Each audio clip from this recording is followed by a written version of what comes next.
Hello जी, कैसे हैं आप सब। आज एक और इम्पॉर्टेंट एपिसोड के साथ मैं आपकी खिदमत में हाजिर हूं। आज की इस वीडियो में हम पाकिस्तान के पॉलिटिकल माहौल को थोड़ा सा डिस्कस करेंगे जो काफ़ी हद तक गर्म हो चुका है। हम डिस्कस करेंगे ऑपोजिशन की अप्रोच वर्सेस जो गवर्नमेंट है उसकी अप्रोच, स्पेशली इमरान खान की। इनकी टैक्टिक्स को हम ज़रा डिस्कस करेंगे कि इस वक्त क्या कर रहे हैं ये लोग, और थोड़ा बहुत ऑब्वियसली हम इस्टेब्लिशमेंट के रोल को भी डिस्कस करेंगे। जो पाकिस्तानी इस वक्त सियासत में इंटरेस्ट ले रहे हैं और वो इंडियंस जो हमारा चैनल देख रहे हैं उनके लिए भी काफ़ी मज़े की चीज़ें निकल सकती हैं इस वीडियो से। 2017 में जब नवाज शरीफ को नाअहल किया गया था और 18 में जब ये इलेक्शन हारे थे तो उस दौरान उन्होंने एक नैरेटिव बनाने की कोशिश की कि मुझे क्यों निकाला। उसके साथ उन्होंने मर्ज किया वोट को इज़्ज़त दो। बेसिकली ये इस्टेब्लिशमेंट पर एक अटैक था कि आपने इस बार मतलब क्यों मुझे निकालने में सारा किरदार अदा किया और इमरान खान को आपने क्यों इंस्टॉल किया है, ये पपेट है, ये सेलेक्टेड है। पूरा एक नैरेटिव इन्होंने बनाया। इस नैरेटिव को काफ़ी ग्लोबल पजीराई भी मिली, स्पेशली वेस्टर्न मीडिया की जानिब से। इन्होंने इस चीज़ को बहुत ज़्यादा हाईलाइट किया और कई लोगों ने तो यहाँ पर कहा कि बड़ी बड़ी फर्म्स हायर की गई थी नवाज शरीफ की जानिब से कि एक ग्लोबल कैंपेन चलाई जाए, और ऑब्वियसली इसका नुकसान हुआ इमरान खान को। एक अच्छी मीडिया, एक अच्छी तो नहीं मतलब एक क्लेवर स्ट्रेटजी थी PMLN की, जिन्होंने, जिसे आप कह सकते हैं उन्होंने बदला लिया कि इमरान खान ने उन पर करप्ट का टैग लगा दिया और इन्होंने इमरान खान पर सिलेक्टेड का टैग लगा दिया।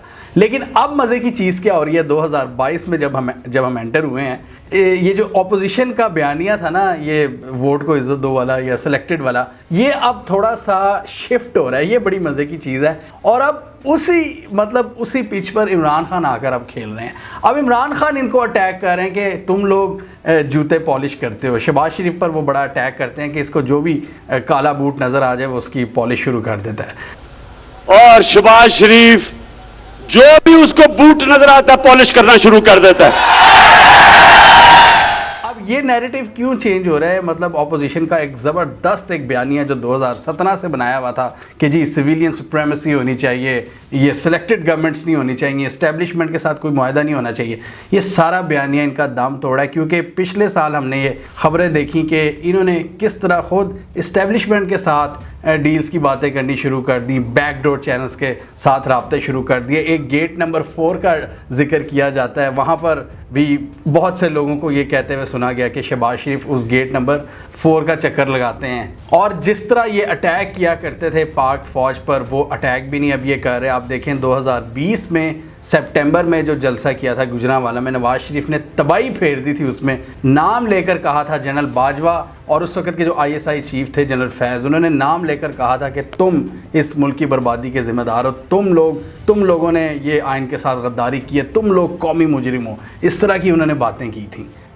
बाजवा साहब, हिसाब आपको देना होगा, आपको और जनरल फैज, ये सब कुछ आपके हाथों से हुआ है, जवाब भी आपको देना होगा।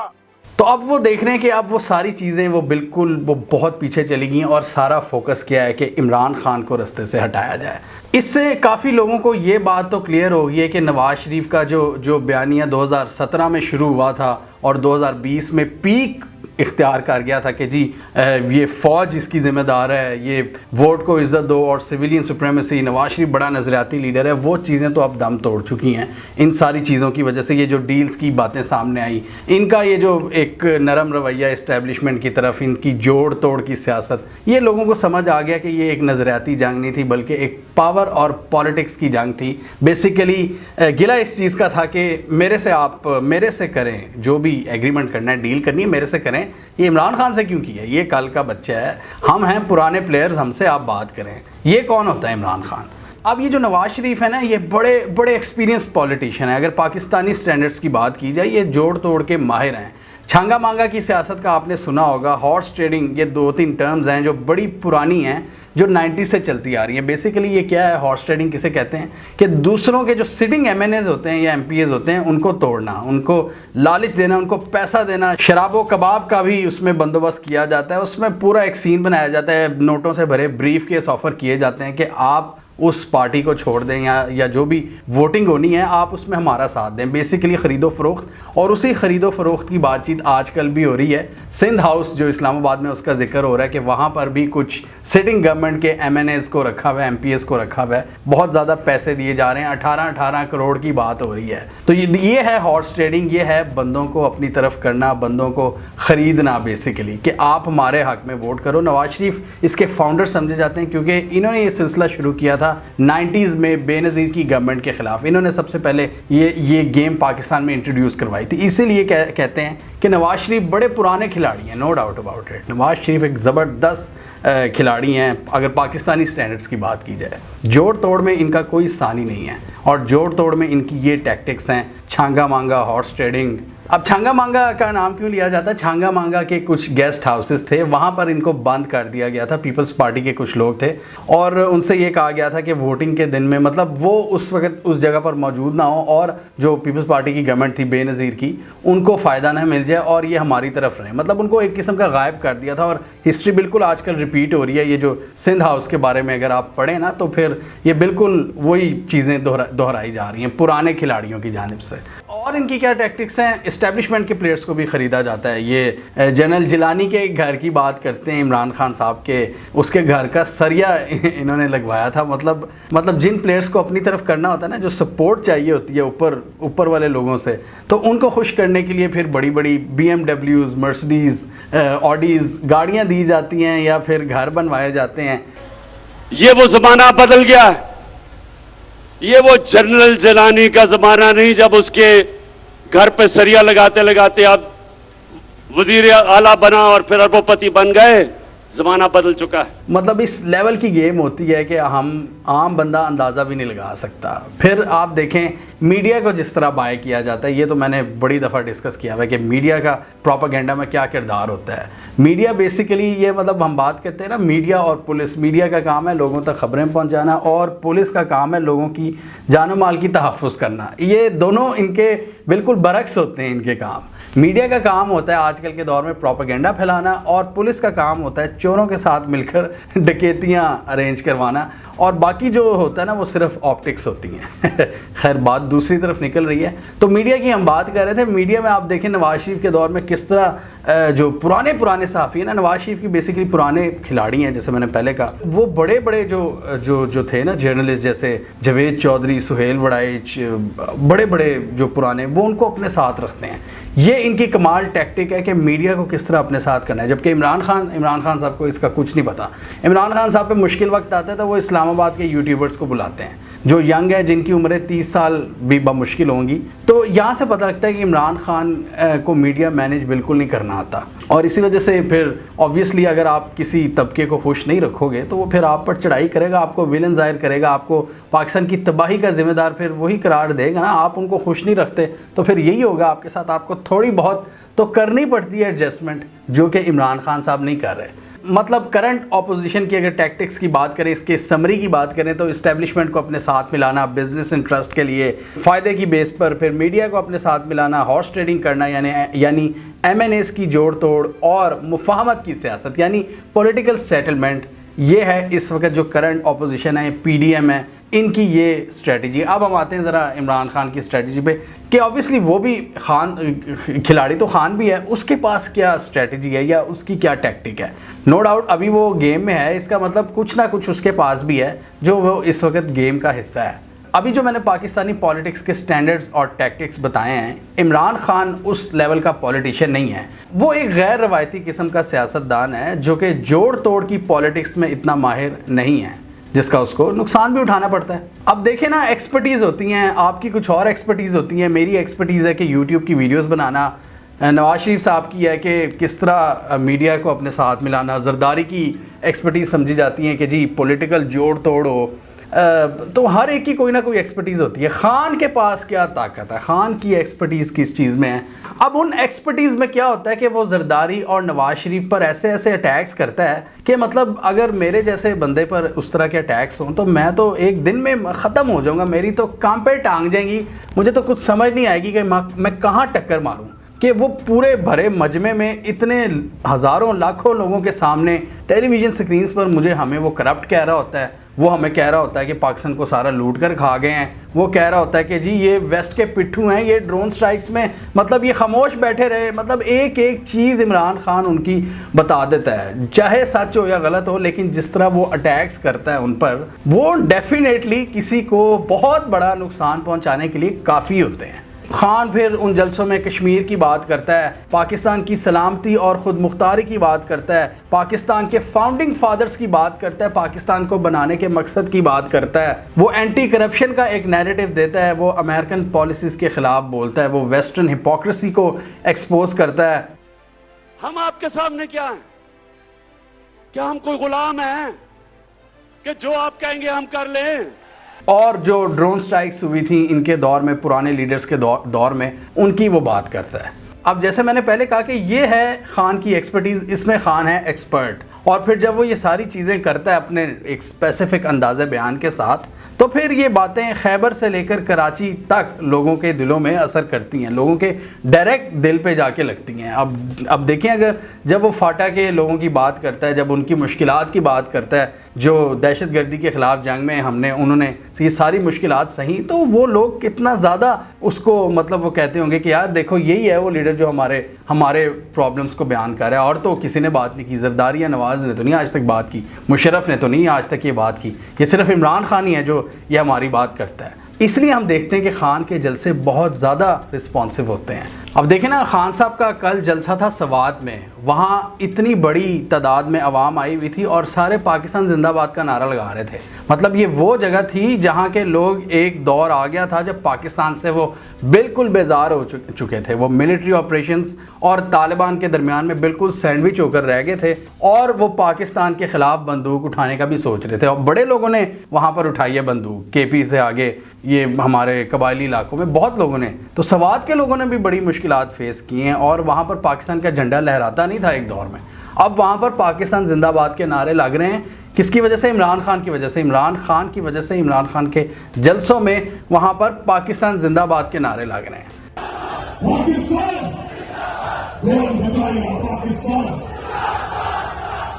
फिर खान ये एंटी वेस्टर्न कार्ड भी बड़े तरीके से खेलता है कि देखो जी, जरदारी और नवाज़ ने आज तक वेस्टर्न पावर्स को नहीं रोका कि वो यहाँ पर ड्रोन स्ट्राइक्स को रोकें। 400 से ज़्यादा ड्रोन स्ट्राइक्स हुई और जरदारी नवाज़ चुप करके बैठे रहे। वो फिर जिस तरह वो खान साहब फिर लताड़ते हैं, वो आपके सामने है, वो फिर किसी को नहीं बख्शते। फिर वो और मज़ीद अटैक करते हैं कि देखो, ओबामा के साथ जब ये नवाज शरीफ बैठा होता है तो इसने हाथ में पर्ची पकड़ी होती है, इसको कोई आइडिया नहीं होता, जबकि एक खुददार लीडर ही मुल्क की इज्जत करवा सकता है। और डेफिनेटली ये सारी बातें अवाम इनसे कनेक्ट करती है। फिर खान इन पर अटैक करता है कि ये वेस्टर्न पॉलिसीज़ के ख़िलाफ़ इसलिए नहीं बोलते क्योंकि वेस्ट में इनकी जायदादें हैं। और इन्होंने एग्जांपल दी कि जी रशियन ओलिगार्क जो पुतिन के साथ है, उनकी जायदादें ज़ब्त हो रही हैं वेस्ट में, UK में। तो खान ने कहा इनको इसी चीज़ का डर है कि किसी दिन इनकी जायदादें भी ज़ब्त ना हो जाएं। और खान के मुताबिक इसी डर की वजह से ये वेस्ट के ख़िलाफ़ एक लफ्ज़ नहीं निकालते। और फिर लोग देखते हैं कि खान की बात को ये ख़ुद वैलिडेट करते हैं, ये शहबाज शरीफ वगैरह, जब ये प्रो वेस्ट नैरेटिव के साथ चलते हैं, जब ये कहते हैं कि एब्सोल्युटली नॉट कहकर खान ने गलत किया, इनको EU की हिपोक्रेसी एक्सपोज नहीं करनी चाहिए थी। ये कहने की क्या जरूरत थी कि एब्सोल्युटली नॉट, मतलब हमें अपने भाई। तो फिर ये मतलब ये फिर अवाम भी देखते हैं कि ये तो इमरान खान हो सकता है बिल्कुल सच कह रहा हो, कि जब वो इमरान खान के जवाब में, जो कि वो वेस्टर्न पावर्स को लताड़ते हुए कर रहा होता है, तो उसका दिफा करने ये आ जाते हैं ये लोग। वेस्टर्न पावर्स को ज़रूरत नहीं पड़ती, लेकिन उनके खुद साख्ता नुमाइंदे बैठे होते हैं पाकिस्तान में, तो फिर लोग भी कहते हैं कि यार ये खान हो सकता है सच हो। तो इसी वजह से अपोजिशन इमरान खान की वेस्ट पर जो तनकीद है, उस पर तनकीद करके इमरान खान के इस बयानिए को मज़ीद मजबूत बनाते हैं। फिर खान इनको इस बात पे भी लताड़ता है कि जिस तरह इन्होंने माजी पर पाक फ़ौज पर अटैक किए हुए थे, 2011 का जो धरना था ना, जो पहला जलसा था इमरान खान का, जो टर्निंग पॉइंट था पाकिस्तान की पॉलिटिक्स में, उसमें उन्होंने जरदारी को लताड़ा था कि देखो जी ये CIA से मदद मांग रहा है कि पाक फ़ौज से मुझे बचाए। और अब ये मतलब नवाज शरीफ और शहबाज शरीफ पर अटैक करते रहते हैं कि देखो जी ये तो पाक फ़ौज की इज़्ज़त का इन्हें कोई ख्याल नहीं है, इन्होंने पिछले दिनों एक एग्जाम्पल बताई कि पिछले टेन्योर में जब रहील शरीफ थे आपके आर्मी चीफ, तो इंडिया में रहील शरीफ को बहुत ज़्यादा मतलब बुरा भला कहा जाता था, गालियां दी जाती थी, जबकि नवाज शरीफ के ख़िलाफ़ कोई इतनी सख्त ज़ुबान नहीं इस्तेमाल होती थी। तो इमरान खान ने कहा कि अगर मैं प्राइम मिनिस्टर हूँ और मेरे आर्मी चीफ को कोई गालियाँ दे और मेरी तारीफ़ करे तो वो मेरे लिए भी गाली है, वो मेरे लिए एक बहुत बड़ी तौहीन है। पाक फ़ौज की बेइज्जती मेरी बेइज्जती होगी। तो ये भी एक ऐसा सब्जेक्ट है जिससे पाकिस्तान की आवाम के जज्बात अटैच्ड हैं और डेफिनेटली बहुत से लोगों को यहाँ पर दुख हुआ था जब नवाज शरीफ ने नाम ले लेकर अटैक किया था पाक फ़ौज की क़यादत पर।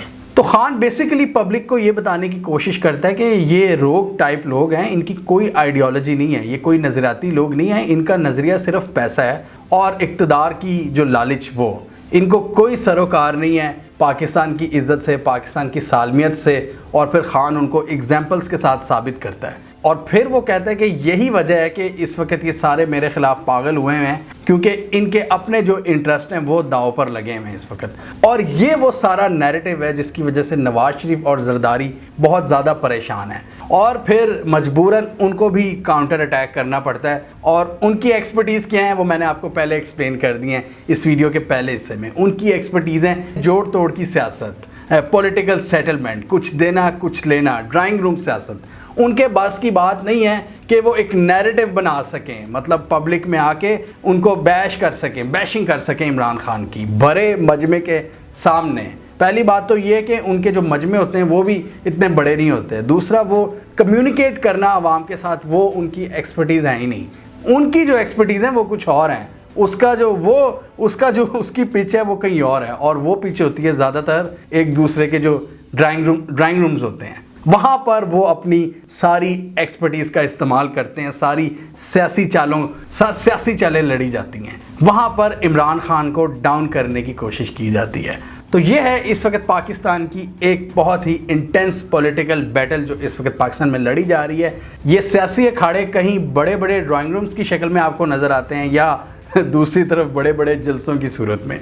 आप देखें जब नवाज शरीफ साहब नाअहल हुए थे तो इन्होंने बहुत ज़्यादा कोशिश की थी कि इनके लोग निकलें, मतलब सड़कों पर आएँ, लेकिन ये सबको क्लियर हो गया कि कौन सी पॉलिटिकल पार्टी के पास पावर है, एक स्ट्रीट पावर किसकी स्ट्रेंथ है, किसके पास पावर है लोगों को सड़कों पर लाने की और किसके पास ये पावर नहीं है। ये तो अब सबके सामने है।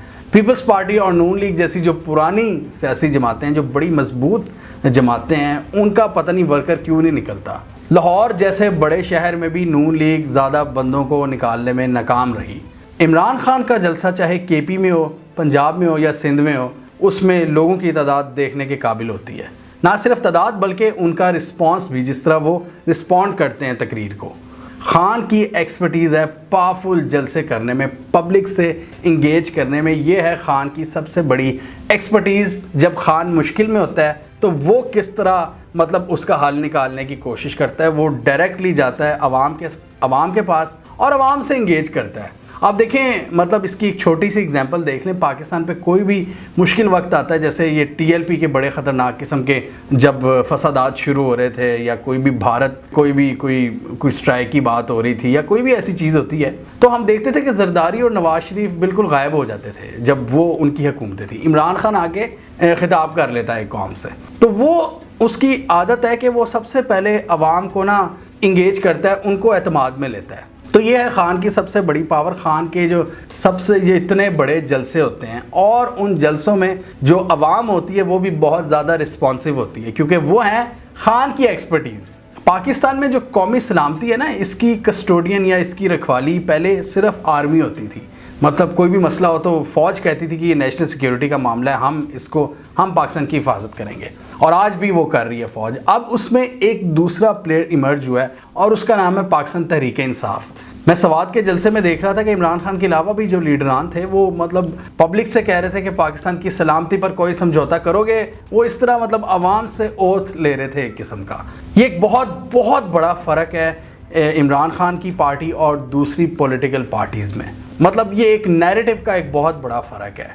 मतलब हुब्बुल वतनी को ओन करने का जो एक नैरेटिव है कि हम हैं हुब्बुल वतन लोग, हम पाकिस्तान को उसका खोया हुआ मकाम जो लॉस्ट ग्लोरी है उसको लौटाएंगे। फिज़िकल जलसों के अलावा अगर आप सोशल मीडिया पर भी देखें तो वहाँ पर भी बहुत बड़ी तादाद आपको इमरान खान के सपोर्टर्स की नज़र आती है।